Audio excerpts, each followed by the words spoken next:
This is your daily dose of all things royal. Welcome back, my gorgeous, good-looking friends. Yes, as predicted, while we're distracted with all this other nonsense, Harry and Meghan are still on their mission to take down the First Amendment here in the United States. And with that, as I've stated in many videos prior, this is all about focusing on the youth now and targeting mental health and using mental health as the driver to push policy and regulation.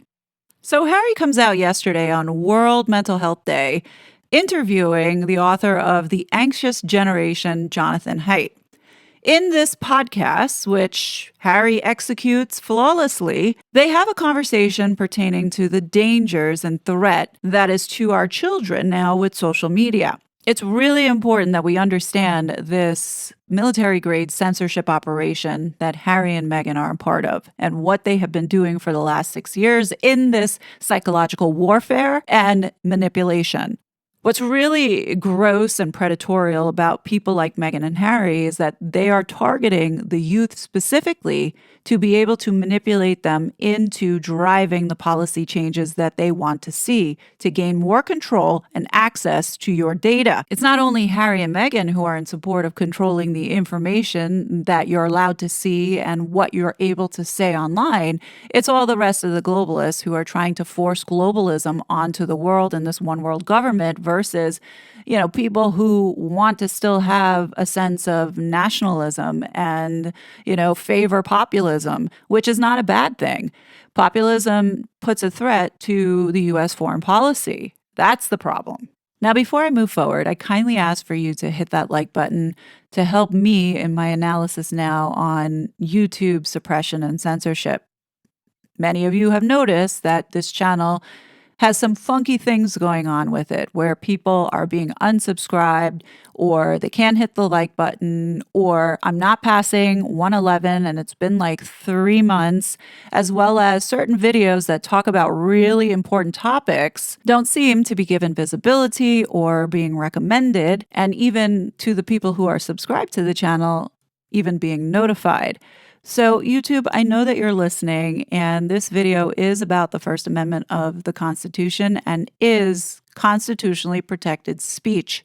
Any attempt to suppress, censor, or hide the information in this video could be in violation of the law.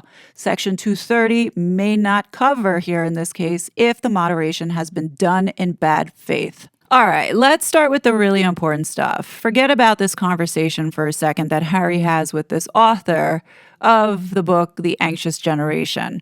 The whole point for Harry doing this really is to promote this insight report. For a second year in a row, Archewell Public Charity has funded another impact report created by none other than Jory Craig.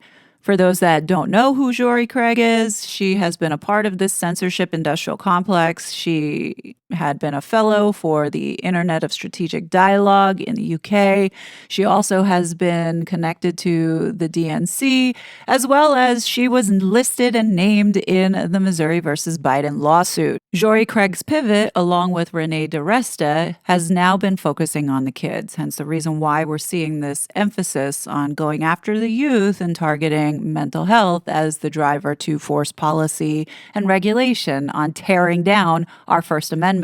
The reason why Archewell's so gung-ho making all these reports and funding these reports is because these are the reports that end up in front of the legislation as references. So when, let's say, there's a bill being pushed to curb speech online, they will reference statistics from these Fugazi reports, and that's how they convince the congressman or legislation in various countries to make that change. Let me remind everyone that Archewell Public Charity has been funding these so-called reports being done on pushing regulation, like this one in the UK. Demos did this report on drivers of digital discord with the end result in you guessed it, focusing on policy and regulation and how to mitigate the risks online, using the BS excuse of preserving democracy. Well, none of this is democratic or in favor of freedom. Now, if you've been paying attention and watching the videos that I've been doing on standing up for free speech in that playlist, I did a video covering a conversation between Meghan's bestie, Tristan, Renee DeResta, as well as the person who heads up one of the divisions responsible for this report, and the conversation pertaining to solutions on what they should do. And the guy that was on there, many of you would remember, was an absolute Nazi. Like, he wants to take away your bank account. He wants to prevent you from getting a loan or mortgage. He wants to prevent you from traveling and to be put on lists, all for having the so-called wrong thing,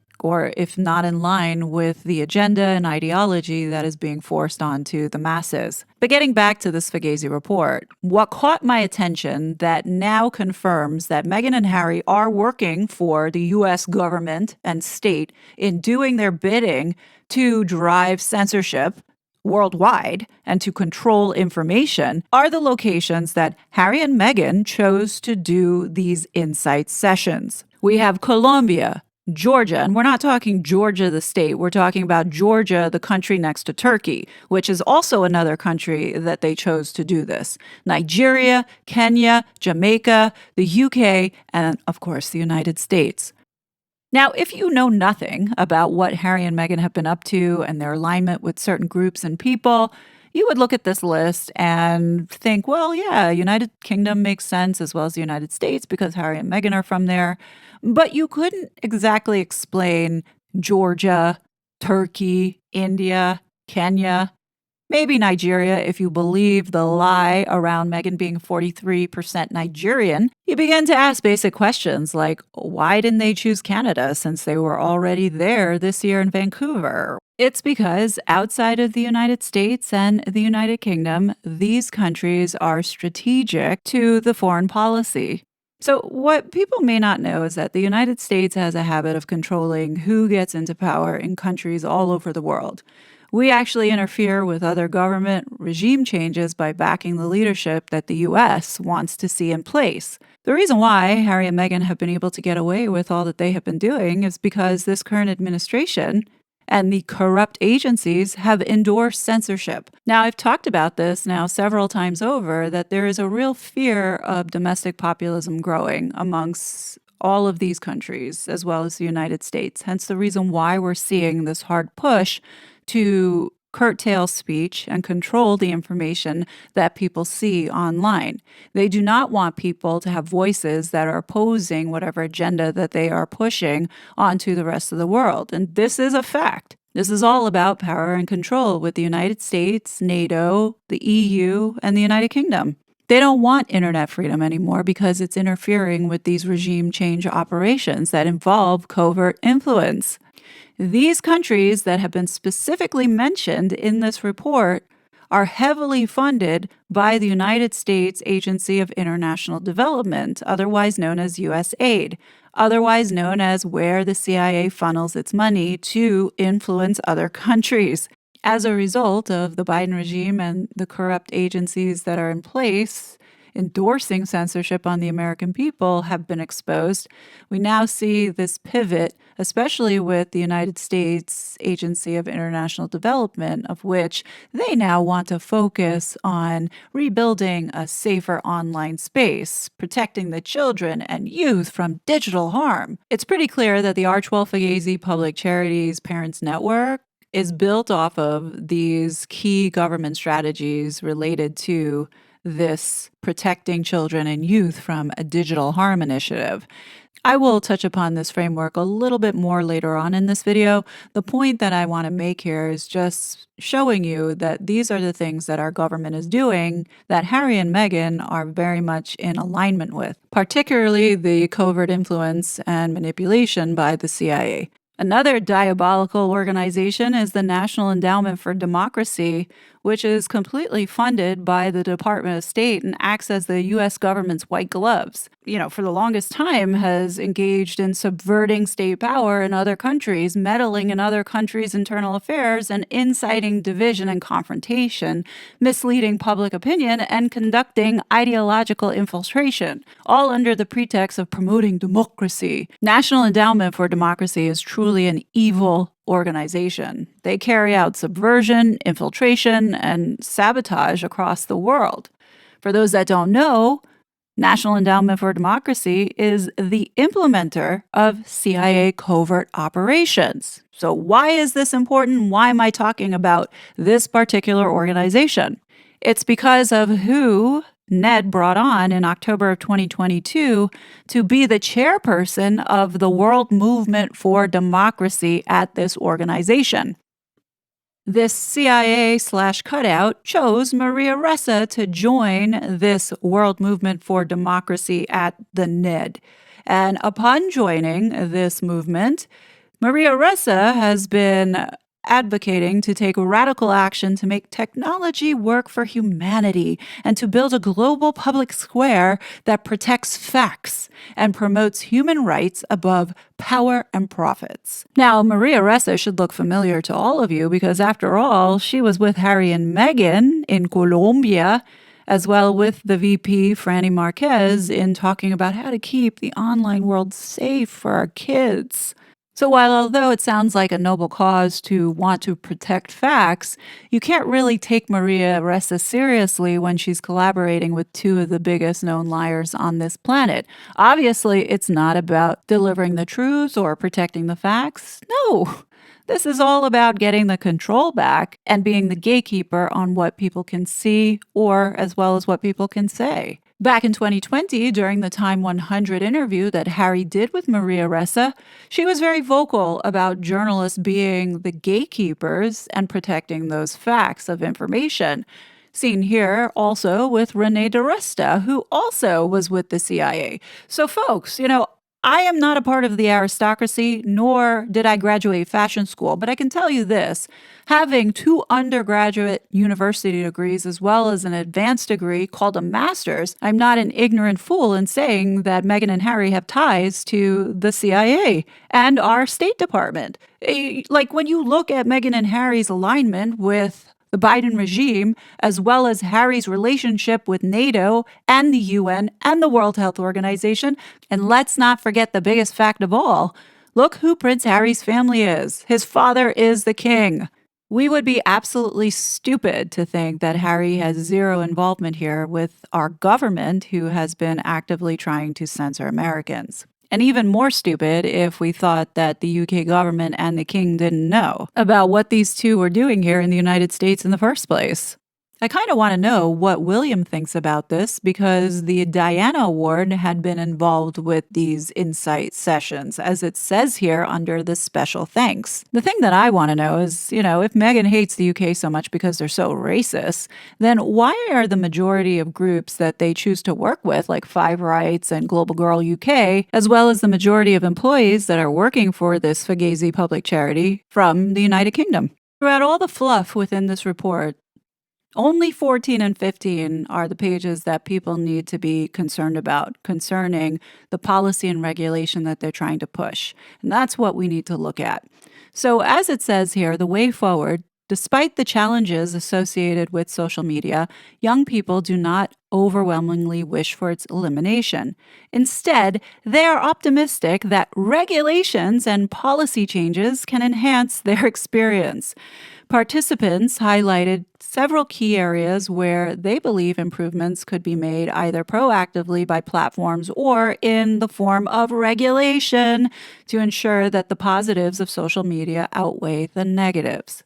Do you see how manipulative this is? They are conditioning and grooming the youth to believe and think that they need more regulation put around their freedoms.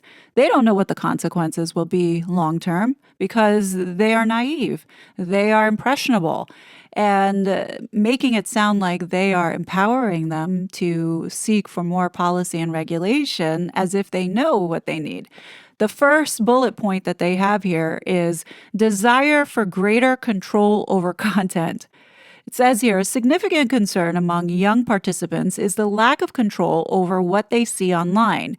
They expressed a strong desire for social media platforms to allow users to curate their experiences more effectively, ensuring that they only encounter content that aligns with their interests and values. Oh, you mean your values, socialists, Democrats? The lack of control was identified as a primary source of dissatisfaction with social media. Short form videos and recommended content were both repeatedly identified as examples of design features contributing to this problem. Do you see the psychological manipulation that's going on here, particularly around reverse psychology?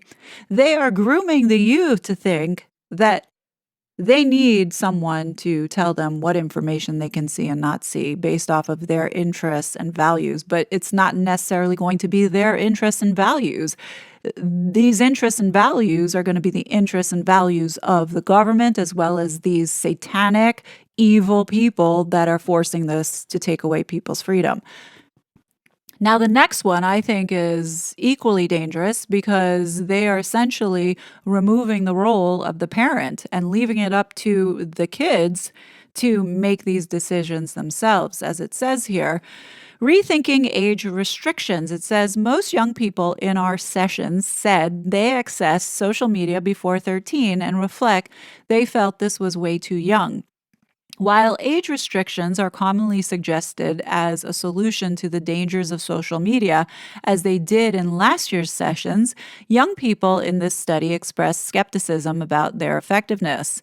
Though most participants said they think age considerations are important, many felt they simply enforcing age limits fail to address the underlying issue of harmful design, exposing young people to harmful content, meaning no control over that. Instead, participants advocated for more comprehensive approaches that focus on creating safer online environments for users of all ages, meaning the controlled environment. Goes on to say, another participant highlighted the potential dangers of parental control over children's online activities, particularly when it comes to sensitive topics like gender identity and sexuality. Allowing parents to control everything their children do on the internet is also dangerous because it can limit freedom, especially around gender identity and sexuality. If you're in a household where it's not okay to discuss that and social media is a place where you can, then allowing parents to have full control can become detrimental to the children. Now, if you're a parent and you're listening to this should anger you more than anything else because essentially what they are trying to do more and more is take away parental rights that you have legitimately to raise your child. Like, the government should not be controlling the information or a select few controlling the information that your child sees in order to groom them and brainwash them into the little slaves that they want them to be. Parents really do need to get a firm grip on their children before they lose them to these predators, because that's exactly what Harry and Meghan are, complete predators. Now, this next one is like a wolf in sheep's clothing, as it says the importance of conducting risk assessments. So they're trying to protect people's safety. As it says here, participants emphasize the need for social media companies to take greater responsibility for the safety of their platforms. Several advocated for mandatory risk assessments to identify and mitigate potential dangers before problems arise instead of alternative solutions like young people being required to attend regular classes to access social media. This approach was seen as crucial for establishing a standardized level of ethics and safety within the industry. So, built around this, essentially what they're saying is putting law components in it. So, they want the industry to follow a standard protocol and level of ethics that must be followed by everyone that is online. So there will have to be some type of bill or law that is put into place that will penalize platforms if they don't enforce it. That's essentially what this is about. Now, the last one that we have here is the need for mental health resources. As it says here, participants highlighted the lack of mental health support for young people navigating the challenges of being online. They called for the integration of mental health resources within social media platforms to help users cope with the stress and emotional difficulties that can arise from their online experience. So now that you have seen Archewell Public Charity's way forward, let's go back to USAID's digital strategy and the Protecting Children and Youth from Digital Harm initiative and see how they align. Well, isn't this special? The Archewell Public Charity seems to be on the same wavelength as USAID's digital strategy for reducing and preventing online harm. Do I think that's a coincidence? I think not. I think what's really infuriating here, and it should be to every American, is that these two are flying around to various countries on behalf of supporting the censorship initiative that our own government has been funding. So no doubt that the money that was being paid to Harry and Meghan to show up in Nigeria and Colombia and Jamaica all were coming out of the USAID budget. Now, I have said in the past that I believe that the way that Nigeria and Colombia paid for Meghan and Harry's multi-million-dollar all-expense-paid vacations is through the funds that are given by the American taxpayer through the United States Agency of International Development, otherwise known as USAID. So now when you look at the spend during the Biden regime from 2021 up until what's budgeted for 2025, you can see that the CIA is pumping a considerable amount of money into Colombia. Now, obviously, it's being used for various initiatives like funding this illegal migration and helping give funds to all the people passing through Colombia on into the United States, but also there's a significant amount of money that's being invested into mental health, otherwise known as psychological manipulation of the youth for possible CIA planning revolutions there, which I believe is what is going on at this moment. This is just one of many grants that is given to Colombia to help better the community. You know how Meghan likes to empower her people.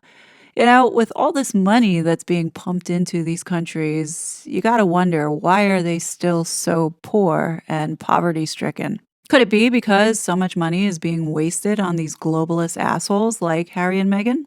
I think so. Nigeria's snapshot during the Biden regime, where we gave $3.2 billion from USAID, money being pumped from the CIA into that account.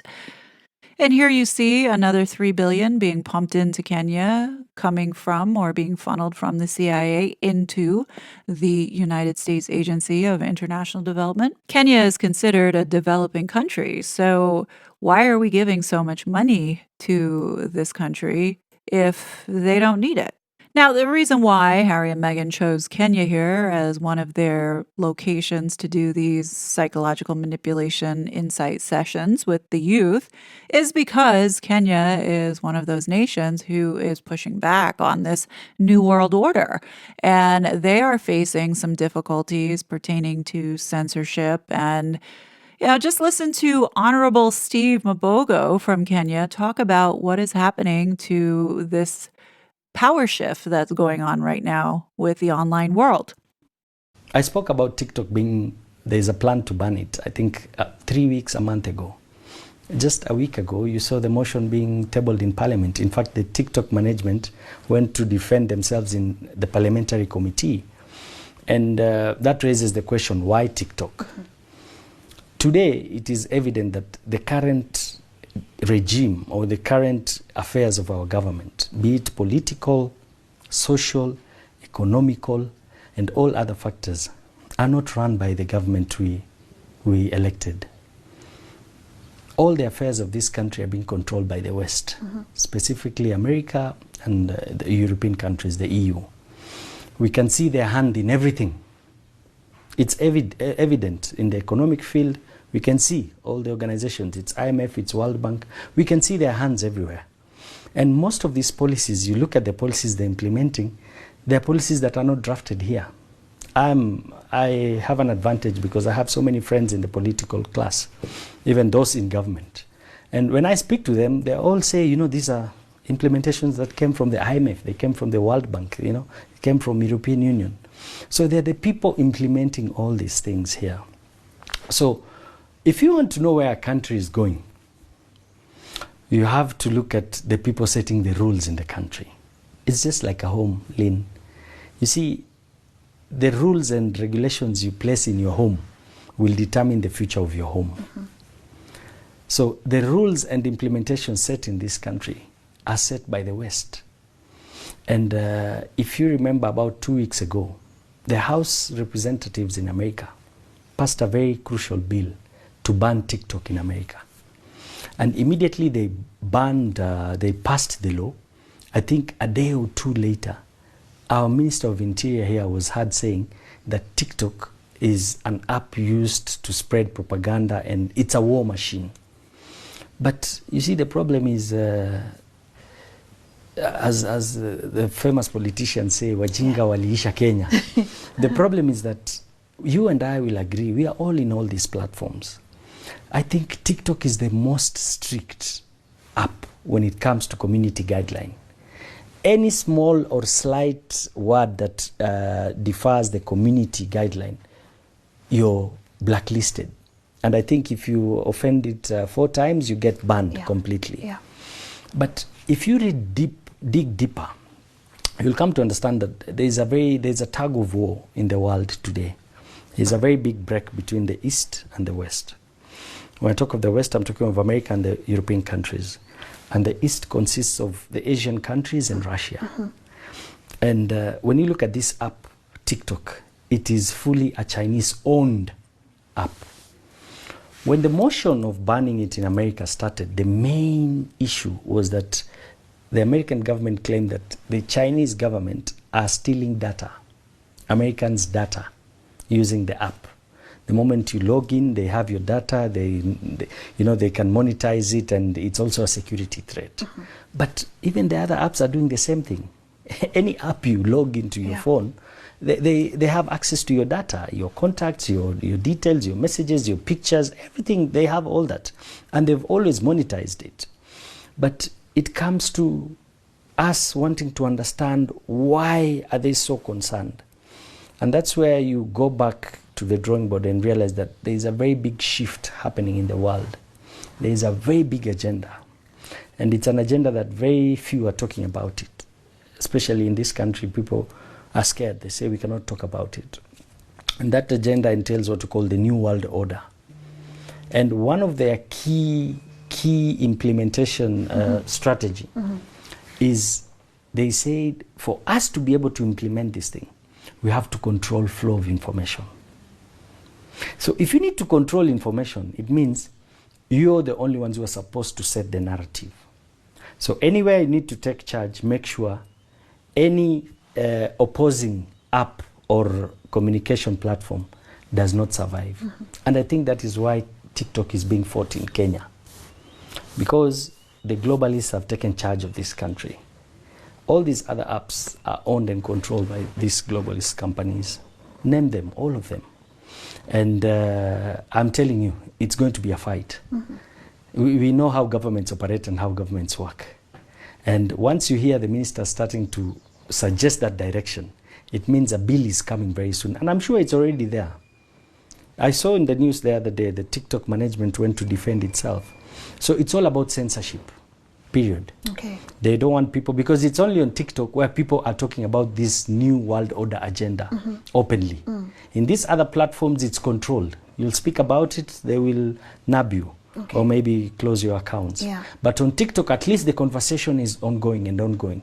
And that's why you'll see even global leaders who are speaking about and against this new world order.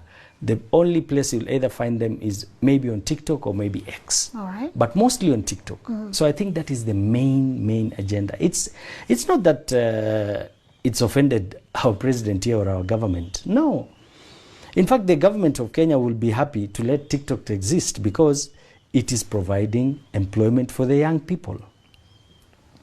The easiest form of employment today is what we call the third industrial revolution, what you're doing here right now, which is the revolution of internetive things, which includes internet communication, internet transport and logistics, and internet energy. Now, specifically when we talk of internet communication, the only thing you need in life today is a smartphone and internet, and you're in business. It is the easiest way people can revolutionize themselves and even make a living and make money. And you'll agree with me, out of about 10 Generation Z, about 3 or 4 today depend on internet communication to make money, either through advertising or maybe selling their product or maybe this podcast and all that. It's creating employment. So I believe our government cannot fight it.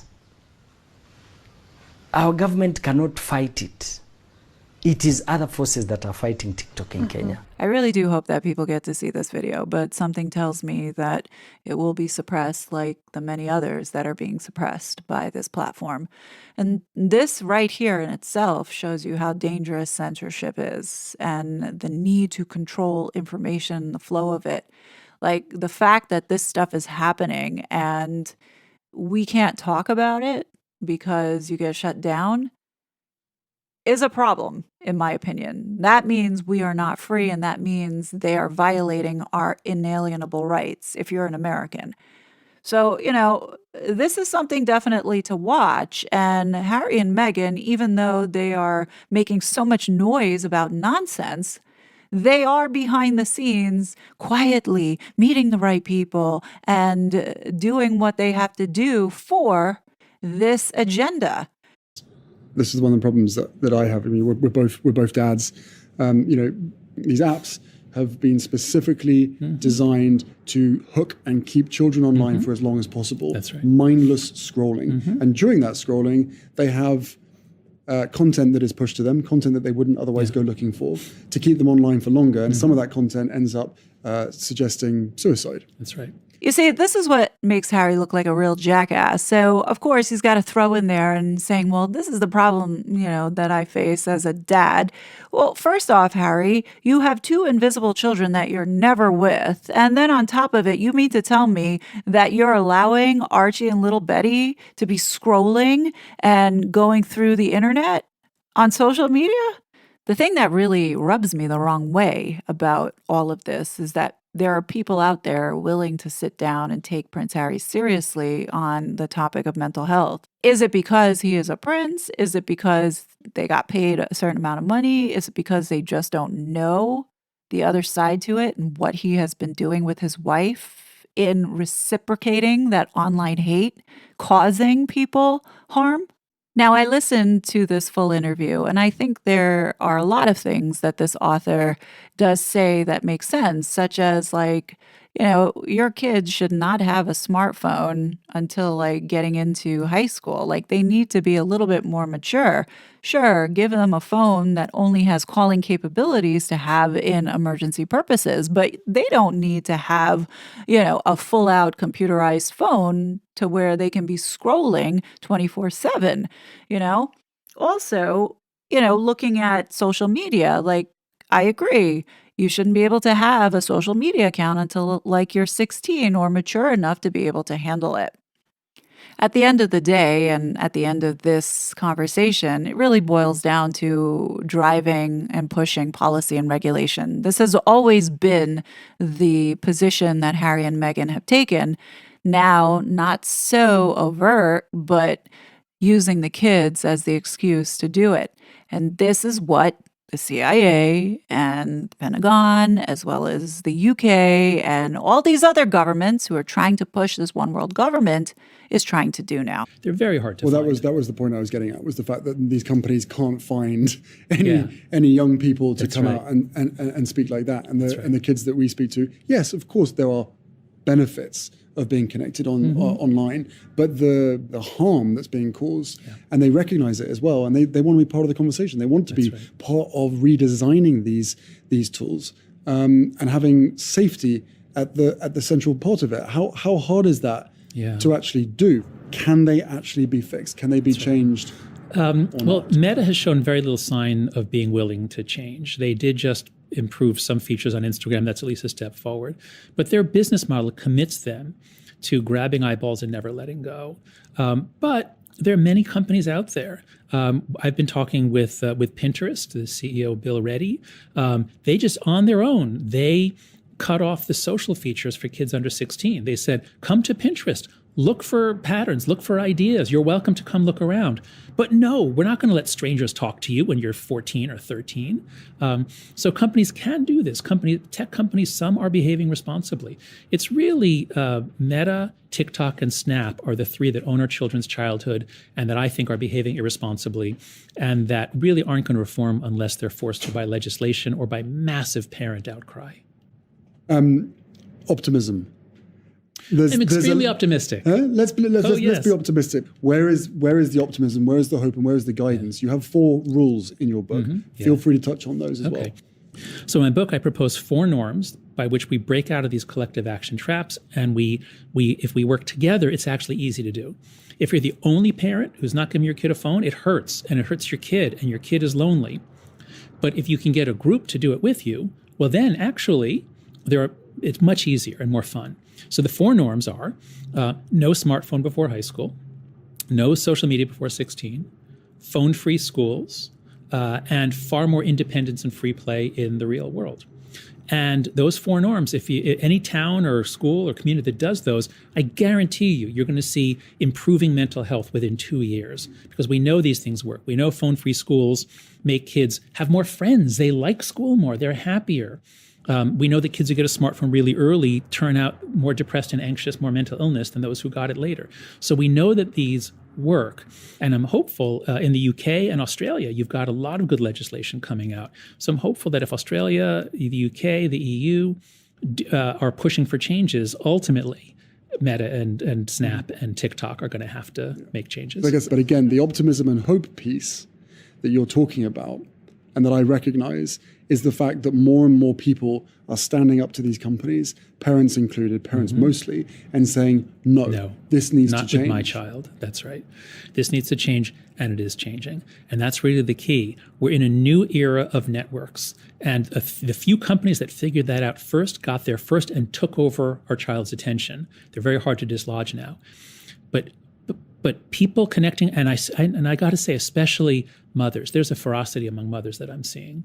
When you threaten their children, they want to do something, and they are. So that's the most important point. With your book, with Our Parents Network, with all the other bits and pieces that people are, pouring their hearts into and pouring their time into, we are creating the awareness for the families to go, you know what, it didn't feel right. It's not right. That's right. And we've now got the data, the research, the conversations, and the proof points to prove to you that your gut instinct was right. Yeah. This is not normal. Right. That's what's happening all around the world. That's why we're seeing this year, 2024, is the turning point. Terrible things have happened to our kids. We see that now. I don't want to blame any parents because we didn't know 10 years ago. We didn't know. We thought, the internet was marvelous. Computers, it's making our kids smarter. Okay, now they're on these platforms. They're sharing ideas. We all thought it was good. We were wrong, but we just didn't know. Well, now we know. And we're rising up and we're putting a stop to it. But Lars, it is going to take a collective effort. Yep, that's right. And that's why the more that there are organizations like Archewell and Your Parents Group and my organization, based at theanxiousgeneration.com, and Let Grow, which is resources for parents to help give their kids more of a play-based childhood, the more we stand up, link up, sync up, and act together, the quicker we're going to change this. Jonathan, thank you very much. This has been an enlightening conversation, and it's after a conversation, now the action needs to be deployed. Let's go. Let's go, he says. Thank you very much. My pleasure. To wrap this all up, because I'm just sick of talking about these two and the nefarious things that they are doing to undermine the United States Constitution. Meghan, the very next day after Harry does his thing here to talk about mental health, she's now coming out. Even though this event happened on October 2nd, they like to make sure that we are saturated with their faces every single day. So apparently Meghan went to some group of young girls, of course, preying on the youth again, to talk about social media. And in this joint effort, sponsored and funded by Oprah, another predator, as well as Melinda Gates Foundation, in starting up some new partnership with responsible tech advocacy group, Half the Story. Again, these people are part of this censorship industrial complex.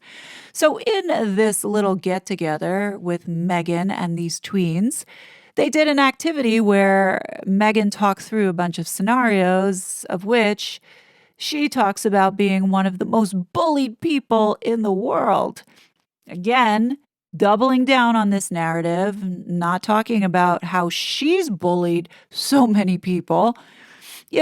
Again, it goes back into this media manipulation and these disinformation campaigns that they have been running on, and on top of it, causing harm themselves to other people.